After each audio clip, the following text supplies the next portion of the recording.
कवन शिव का लगावी फूलवरिया, फूलवा फूले का चनार, फूलवा फूले का चनार। ससुर हमरो लगावे फूलवरिया, फूलवा फूले का चनार, फूलवा फूले का चनार। स्वामी हमरो लगावे फूलवरिया, फूलवा फूले का चनार, फूलवा फूले का चनार। देवर हमरो लगावे फूलवरिया,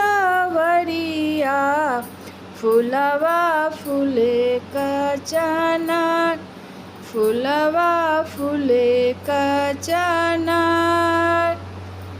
बेटा हमरो लगावे फूलवरिया, फूलवा फूले का चनार, फूलवा फूले का चनार।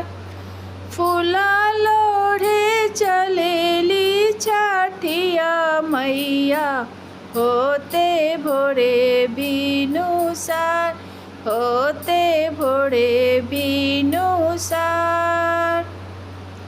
कुहुकी के बोलेली कोयलिया, पपिहा बोले मुसुकार, पपिहा बोले मुसुकार। कवन व्रत आइल छठी मैया, आईनी भोरे बिनुसार, आईनी भोरे बिनुसार।